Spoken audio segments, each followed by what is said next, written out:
Ahli Parlimen Kota Kinabalu Chan Fung Hin mempersoalkan tindakan pemimpin warisan yang dilihat mencabar Parti Pakatan Harapan PH dan meningkatkan ketegangan antara sekutu. Chan berkata demikian dalam respons terhadap pemimpin warisan yang mempersoalkan keperluan untuk menandatangani perjanjian persefahaman MOU dengan Kerajaan Perdana Menteri Ismail Sabri Yaakob. Kenapa warisan perlu berkonfrontasi terhadap DAP dan PH? Menerima bekas wakil rakyat DAP hingga bertanding menentang DAP dalam pilihan raya negeri Johor. Ia memecah belahkan pembangkang dan menguntungkan BN. Lebih teruk lagi, warisan gagal mengekalkan deposit pada pilihan raya Johor selepas 6 calonnya kalah menyumbang RM30,000 kepada Perbendaharaan Negara.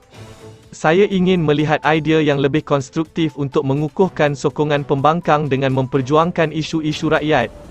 Seperti kenaikan harga, peluang pekerjaan, reformasi institusi, ketidakseimbangan dalam pembangunan wilayah, dan lain-lain.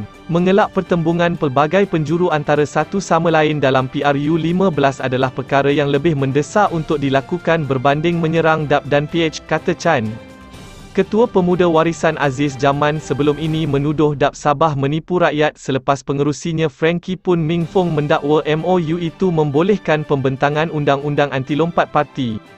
Aziz juga seterusnya mendakwa DAP dan PH telah menandatangani MOU untuk mendapat peruntukan.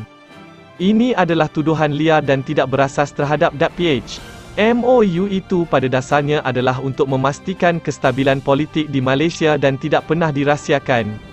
Ia boleh didapati di laman web Parlimen Malaysia. Sebab kewujudan MOU itu adalah untuk mengelakkan ketidakstabilan politik berterusan dengan mengadakan persefahaman bipartisan sambil menangguhkan pembubaran Parlimen sehingga situasi pandemik COVID-19 menjadi lebih baik dan pilihan raya umum boleh diadakan tanpa membahayakan kesihatan rakyat Malaysia. Ia tidak seperti bagaimana digambarkan warisan hanya untuk peruntukan dan dana. Peruntukan kawasan pilihan raya bukan untuk kegunaan peribadi ahli Parlimen PH. Ia kembali kepada rakyat, penerima kasih, komuniti B40, sekolah, masjid, kuil adalah antara penerima manfaat. Mengapa kita perlu menafikan hak pengundi pembangkang, soal Chan. Dia juga menjawab dakwaan bahawa pemimpin kanan DAP Lim Guan Eng telah ke Sabah untuk bertemu sendiri Ketua Menteri Sabah Haji Noor untuk rundingan rahsia. Pada tahun lepas selepas MOU peringkat persekutuan ditandatangani, Setiausaha Agong DAP ketika itu Lim Guan Eng telah dijemput untuk bertemu Haji Ji dan Lim bersetuju dengan mesyuarat itu atas dasar ihsan.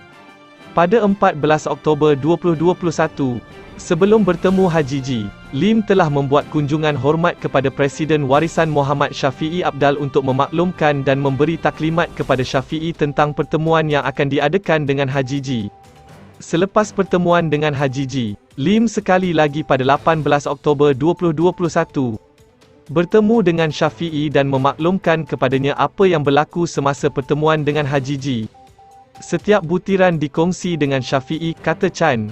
Chan berkata antara terma MOU ialah undang-undang anti-lompat parti perlu digubal. Dan jika tidak kerana MOU itu, kerajaan tidak akan meletakkan rang undang-undang anti-lompat parti dalam agenda kerajaan malah dibawa ke kabinet. Ketegangan antara warisan dan DAP memuncak sejak kebelakangan ini, dengan antara lain yang dipertikaikan adalah MOU antara PH dan kerajaan. Minggu lalu, DAP Sabah membidas warisan kerana menerima dua bekas wakil rakyatnya dan memberi amaran bahawa warisan tidak boleh dipercayai kerana ia menerima pengkhianat dan menyantuni UMNO secara terbuka. Ini berlaku selepas Adun Sri Tanjung Justin Wong Yong Bin dan Adun Elopura Kelvin Chong meletak jawatan daripada DAP pada Januari untuk menyertai warisan. Pada Januari, 3 bekas wakil DAP dari Semenanjung turut menyertai parti berpusat di Sabah itu. Adun teratai Brian Lai Wai Chong, yang keluar daripada DAP di tengah-tengah dakwaan perselingkuhan tahun lalu, menyertai warisan bersama bekas ahli Parlimen Jelutong Jeff Ui Chuan Aun dan bekas anggota Exco Kerajaan Negeri Pulau Pinang Dani Loh Heng Kiang. Keadaan bertambah buruk selepas Syafiee berkata dia sanggup bekerjasama dengan BN dan gabungan Kerajaan Sabah pada PRU15. Terima kasih kerana menonton.